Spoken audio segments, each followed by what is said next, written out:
right. Well, welcome everyone. I'm Sally Brasher. I'm the chair of the history department. I'm going to try to do a screen share here. Hopefully that works and you can see it. So I have a number of my colleagues with me. It's not the whole department, but there are four of us tonight. And so what I think I'll do is start off by just having each of us introduce ourselves, tell you a little bit about what we individually teach, and then I'll go through and talk about the history department in particular, what our concentration is, what some of the courses are, and what some of the things that we do. So as I said, I'm Sally Brasher. I teach medieval and early modern European history in the general concentration. I also teach gender and women's studies. My classes include Renaissance Reformation, the Italian city-states, medieval history, and European women to 1500, just as a few of them. And that's generally what I teach. So I'll turn it over. Dr. Bankhurst, do you want to go next and introduce yourself? Sure. Thank you, Dr. Brasher. I don't know, can everybody see me, or should I could just talk over the presentation if that's... I think we okay, can see great. Yeah, wonderful. Okay, well, my name is Dr. Benjamin Bankhurst, and I teach early American history, so pre-Civil War history, namely the era of the American Revolution. My sort of area of expertise is on migration to the Appalachian frontier in the colonial period. And because I have an interest in early Appalachia, I also teach West Virginia history and regional history classes here at Shepherd University, including a history of the Lower Shenandoah Valley. All right, I guess I'll go next with Dr. Bankhurst having tagged me. I'm Dr. Alexander, and I also wear many hats in the department, as I think we all do. I do about half the classes I teach in historic preservation and public history, along with Dr. Sandy. I coordinate that program. And so I teach classes like the Intro to Historic Preservation, where we do cemetery preservation, among other things. And we just learn about old buildings and how to take care of and research old buildings. All of my classes over in the historic preservation public history side of things involve some form of service learning, where we do some work with community partners. And so we might do an oral history class where we interview and help out people in the local historical societies, for example, or we will do cemetery preservation and documentation projects.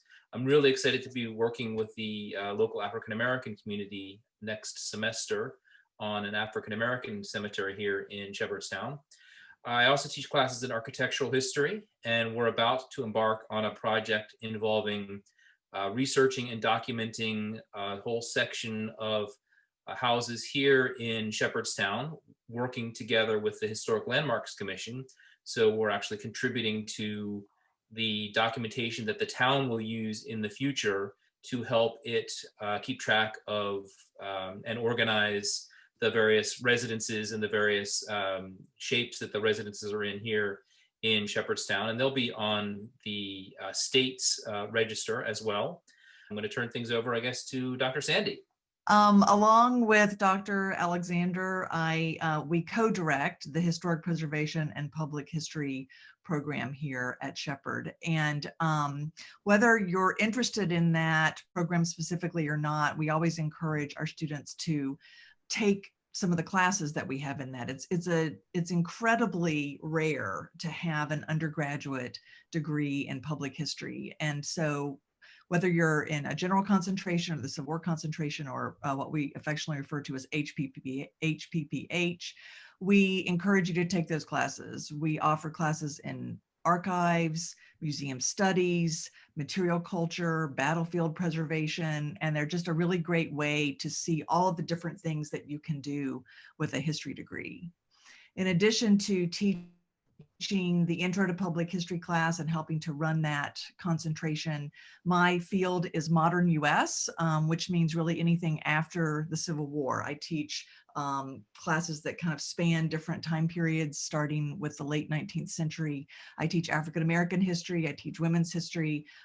Next semester, I'm teaching a history from 1932 to 1972, so looking at kind of the country as it's in the Great Depression on one end, and then the kind of chaos that the 60s bring on the other end. My own specific field of research is the Northern Civil Rights Movement. And so I bring a lot of that type of work into my classes as well. And Dr. Brasher, I'll turn it back over to you. Okay, well, thank you. And I think we've given you, we also have, in addition to these faculty, we have three others, or two others. Dr. Broomall is the director of the George Tyler Moore Center for the Study of the Civil War, and he teaches Civil War and 19th century American history for us. And Dr. Gordon is an Asian specialist. He teaches courses on Japan and China, and also some world history courses that cover the other part of the globe that the rest of us don't. And so this isn't the whole department, but this is a representative of the department. And I think I'll just really quickly, because we don't want to keep you here too long, but and I want to reiterate sort of what you heard from Kayla at the beginning, that one of the benefits of coming to Shepherd is, and to coming to the history department, is we're a really good department. We're a very close department, very collegial among the faculty. There's a lot of one-on-one. The internships that Dr. Sandy and Dr. Alexander and Dr. Broomall provide are excellent. They have ties with the greater community that can really get you some interesting internships, and it's a relationship. They're all, we know our students, we know them really well. The reason we remember Allison so well is because she was fantastic, for one thing, but also just because we really do get to know our students, and the small classes and the interaction is really important. Just to give you an overview, we've talked about this, and Dr. Sandy said this, but there are three concentrations for you to choose from. You can be a generalist, you can be a historic preservation public history concentration, or you can be the Civil War and 19th century American history concentration. And there are just what that means is that you have a menu of courses to choose from that are geared specifically towards those concentrations. And while there's a lot of overlap, and you take courses in the general program, and general students are always, general concentration students are always encouraged to take courses in the historic preservation public history and in the 19th century American history. There's a pathway that we sort of have, and this just kind of gives you an idea of what those expectations are. Our goal is kind of to make sure that you are well-rounded, that you get sort of the historical perspective from all the parts of the globe, in America, outside America, and so we've sort of created our curriculum to try to do that, to try to encourage you to do that. And as Dr. A, as we call him, and Dr. Sandy said, the courses in the historic preservation and public history concentration have all sorts of hands-on, programs that are really exciting. The classes that they teach are really fantastic. And as Dr. Banker said, the digital history areas we're starting to get involved in, and Dr. Bankers is actually really in the cutting edge of some of the pedagogy for that. And so there's some, just really kind of exciting things that go on. And then of course, if you're interested in the Civil War, as many people students are that come to Shepherd, we're here, we're 5 miles from Antietam. We're, in the heart of this kind of really historic area. Harper's Ferry is just down the road. And and Dr. Broomall is in fact, the reason he's not with us tonight is because he's giving yet another presentation in the hundreds of presentations that he gives in his field all over the country.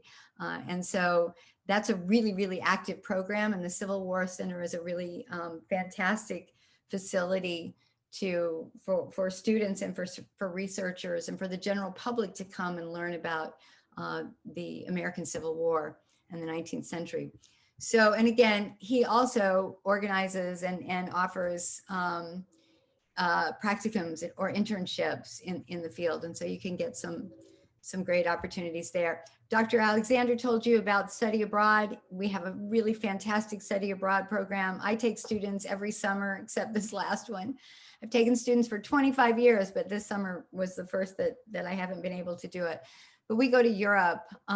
We studied 3 weeks, 5 countries: Belgium, Greece, Italy, France, and Spain usually. And it's a really intense, in-depth study abroad experience. And those are just 2 that are in our department. But as Kayla said, there are lots of opportunities throughout the university if you're interested in study abroad. Just to let you know, I know the question that you always get, or maybe the question that your parents are asking you in the background is, what can you do with a history degree? And we are incredibly committed to this idea that we're a liberal arts university, and we think that the liberal arts are important no matter what field of study that you choose. A liberal arts education will prepare you in just about any field that you can go into. And this gives you just some ideas of the top 15 professions of liberal arts graduates, everything from elementary school teachers to, chief executives, legislators, et cetera, et cetera, et cetera. So it's what Shepherd offers as a liberal arts degree is going to serve you well, regardless of whether you go on in the field of history or not. But having said that, if you're interested in history, and the reason that you're interested in history is you have a passion and a love for history, but you're not sure what you're going to do with that, this is just a list of some of our most recent graduates. And we do place a lot of our graduates in we don't place, but we prepare them for, and then sometimes we help them. Sometimes we are, instrumental in getting contacts for them and helping them to find these positions. But as you can see, we have a lot of opportunities for placement, and Dr. Sandy and Dr. Alexander could probably speak to this in a more articulate way than I can about the types of jobs that students are getting when they graduate with a degree in history, particularly in historic preservation and public history. I don't know if either of you want to briefly highlight that.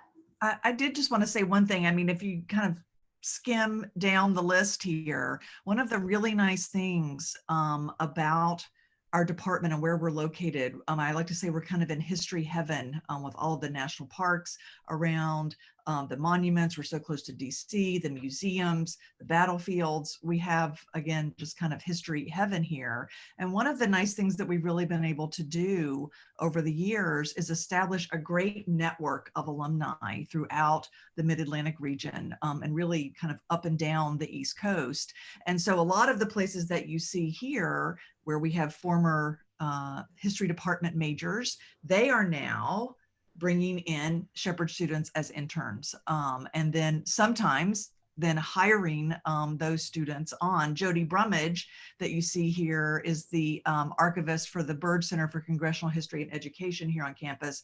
He was a history major. He graduated in 2013. He did his internship there and now is the head archivist of that very important political archive. So again, just to kind of glance at some of these, you'll see lots of places in the region, and it's wonderful because again we were able to give students experience here and then also kind of a leg up on the job market.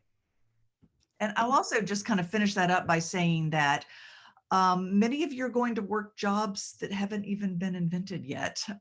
Things move very quickly here in the 21st century. And what a liberal arts degree gives you, what a history degree gives you, is a lot of flexibility. Knowing how to read and think and write are things that you probably already know how to do, but that you'll definitely spend a lot of time practicing in your history classes. And those are the skills that employers are looking for. And I also think the skills that you can develop to really find meaning in your work once you leave. Yeah, I think Yeah. Well, thank you. I think that's the time that we have. So what I will say, if you have questions, please reach out to any of us. If you have questions about the program in general, if you have questions about the specific concentrations or just questions about anything to do with history, just look on the website. You can find all of our emails under the history department website, and don't hesitate to reach out because we'd love to talk to you.